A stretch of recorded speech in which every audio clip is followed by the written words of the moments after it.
कितने लोग जानते हैं दिसोम का मतलब? कितने डिसीज लोग जानते हैं? हाँ? क्या होता है? हाँ, देश। और बीर का मतलब जंगल। तो कहीं ना कहीं हमें इसीलिए हम लोगों ने बिरसा हरित ग्राम योजना प्रारंभ किया है। रैयत की जमीनों में भी, गैर मौजूदा जमीनों में भी, कि कम से कम जो पैसे बेवजह की चीजों पे खर्च हो, क्यों नहीं एक एक पेड़ लेकर के अपने अपने घरों पे लगाएं। अपने अपने जो भी पदाधिकारी हैं, आपको घर, सभी डीसीज को बंगलोज मिले हुए हैं। कितने लोग जानते हैं दिसोम का मतलब? एक दो लोग। डीसी साहब लोग, कितने डीसी लोग जानते हैं? हाँ? क्या होता है? हाँ, देश। लेकिन और बीर का मतलब जंगल। थोड़े मोटा मोटे थोड़ी सी सन्नाटे में थोड़ी आवाज है।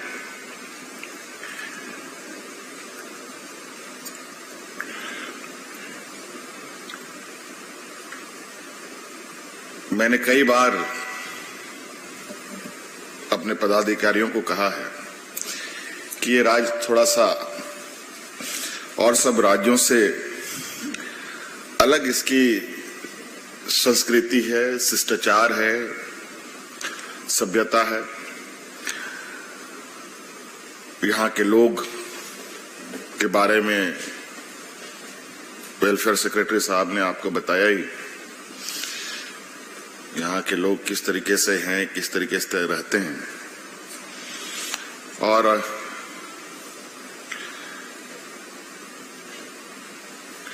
मुझे लगता है कि राज्य अलग होने के बाद जो सबसे पहले काम होना चाहिए वो अब शुरू हो रहा है। 30% के लगभग वन क्षेत्र हमारा राज्य में, और जंगल झाड़ मिलाकर के कह लें तो लगभग 50%।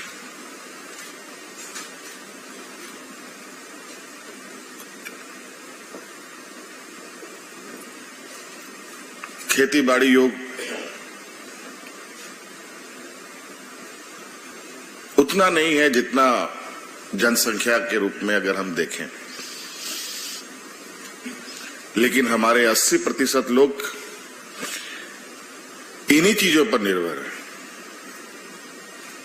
कैसे निर्भर है?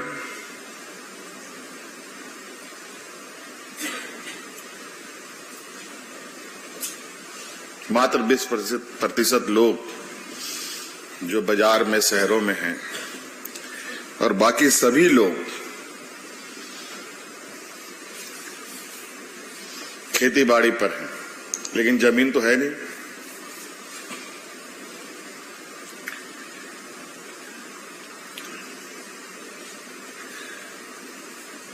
वन अधिकार अधिनियम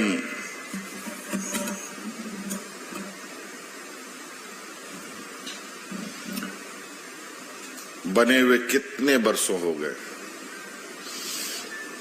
लेकिन मुख्य सचिव जी ने भी उस विषय को लेकर बहुत संक्षिप्त में, बहुत क्रिस्पी बातें आपके समक्ष रख दी है। मुझे नहीं लगता है उन सब बातों को दोहराने की आवश्यकता है। मुझे लगता है कहीं ना कहीं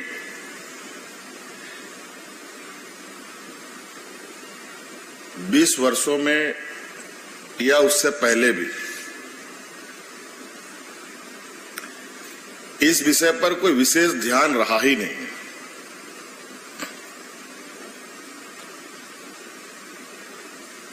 ये लगता है सरकारी कार्य की व्यवस्था में ये कूड़े के ढेर पे रखा हुआ ये एक्ट था, और शायद यही वजह है कि आज हम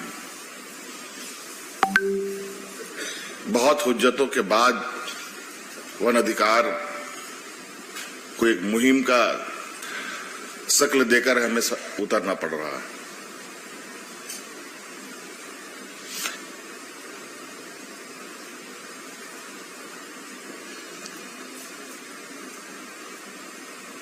कई राज्यों ने तो, अगर आप दूसरे राज्यों को देखेंगे जहां पर आदिवासियों की भी बहुलता कम है, लेकिन वहां पर वन अधिकार के तहत पट्टों का वितरण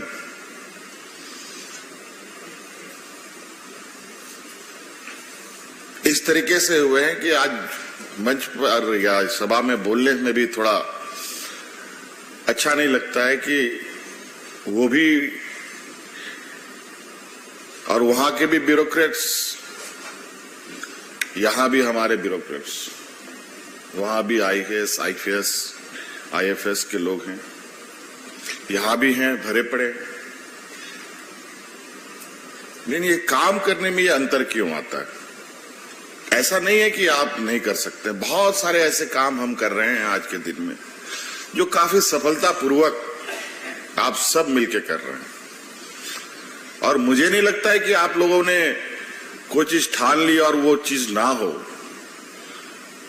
मुझे लगता है इसको बहुत, इसकी गंभीरता को हम लोगों ने नहीं ध्यान दिया। आज नतीजा ये हो रहा है कि आज इसके ऊपर, और उसमें भी अभी जो हम लोगों ने एक फेडरेशन कृषि और वन उपज पर जो बनाया है, सिद्धू कानू कृषि एवं वन उत्पाद महासंघ, हमारी सरकार की चाल ढाल भी कुछ इस तरीके से इस विषय को लेके, आज इस महासंघ को भी बनाने में हमें 1 साल लग गया।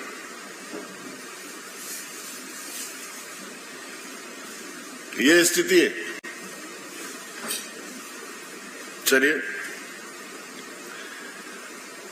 लग रहा है इस मुहिम को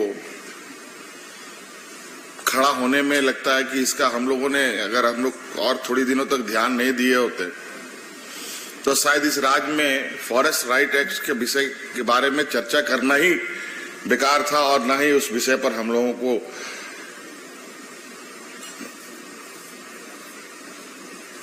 कभी चर्चा करने की आवश्यकता पड़ती।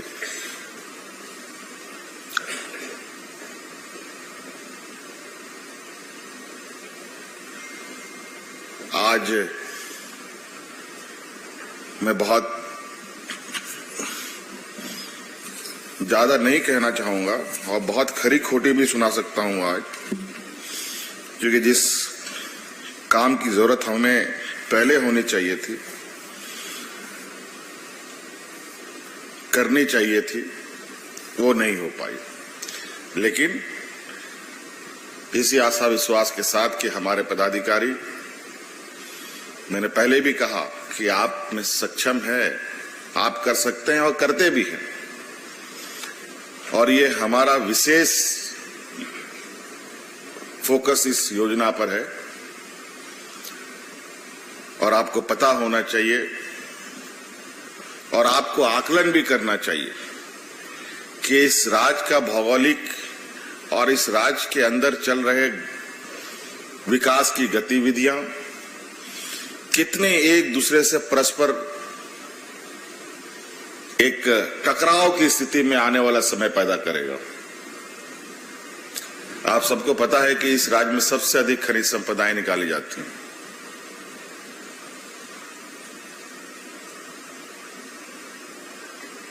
जो वर्तमान खेती योग्य जमीन है, उससे भी कोयले निकाले जा रहे हैं। आज नहीं कल वो खनिज संपदा खत्म होगा। 20 साल, 25 साल, 30 साल, और आजकल जो मशीनें जो आ गई हैं, जिस तरीके से माइनिंग के इक्विपमेंट्स आए हैं, जो काम 5 साल में होता था वो 5 दिन में हो रहा है। तो ये खनन कंपनियां इस राज्य को एक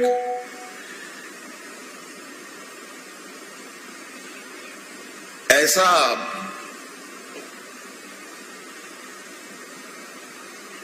कबाड़ करके खनिज संपदा निकालकर यहां के लोगों को ऐसी दुर्दशा में छोड़ेंगे जिसका अंदाजा नहीं है आपको। क्या कोई बता सकता है कहीं भी कोई खनिज संपदा हो रहा है, रामगढ़ का हो या हजारीबाग का हो, चतरा का हो, लातेहार लोहरदगा का हो, साहिबगंज का हो, पाकुड़ का हो,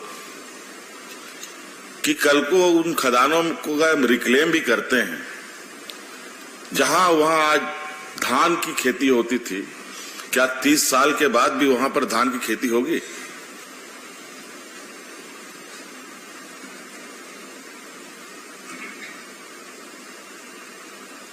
तीस साल के बाद धान की खेती की तो बात छोड़िए, जो किसान आज विस्थापित हो रहा है वो किसान बचेगा कि नहीं बचेगा? 30 साल के बाद वो खेती करने लायक कोई रहेगा कि नहीं रहेगा? क्या उसका अगला जो आने वाला समय में हम उस जगह का उपयोग करेंगे? तो कहीं ना कहीं हमें इसीलिए हम लोगों ने बिरसा हरित ग्राम योजना प्रारंभ किया है।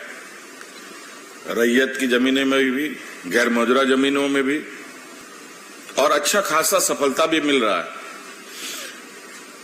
बहुत उसमें गति है ये भी हम नहीं कह सकते हैं, लेकिन रुका भी नहीं है।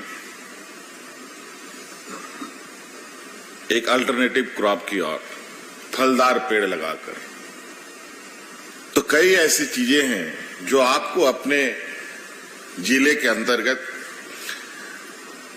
हो रहे जो भी एक्टिविटीज है उसके अनुरूप वहां के लोगों को डाइवर्ट करना, वहां के लोगों को आच्छादित करना, उनको उस लायक बनाना, ये सभी डीसीज का काम है, सभी उपायुक्तों का ये जिम्मेवारी बनता है।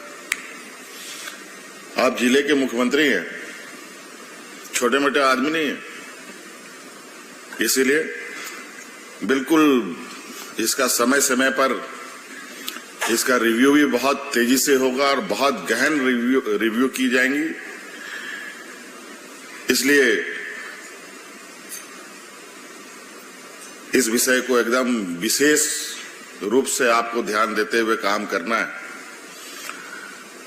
आज लोग पर्यावरण की पर चर्चा कर रहे हैं। दिल्ली के हालत के बारे में सुन ही लिया आप लोगों ने, सारे स्कूल कॉलेज बंद हो गए ना। और आज जो समूह है यहाँ पर, जो समाज है, इस समाज का कोई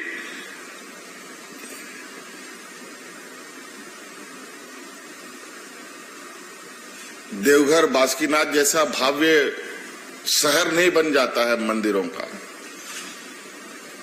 बनारस और अयोध्या जैसा राम मंदिर नहीं, कहीं पर भी कोई कंस्ट्रक्शन होता है तो पेड़ नहीं तो झाड़ को तो जरूर कबाड़ करके वहां पर कंस्ट्रक्शन खड़ा होता है। लेकिन आदिवासी समाज कभी भी पेड़ों को नुकसान नहीं पहुंचाता, क्योंकि उसको पता है यही पेड़ हमारी जीवन है। और आज उसी को लेकर हम लोगों ने बुके की परंपरा इसीलिए खत्म किया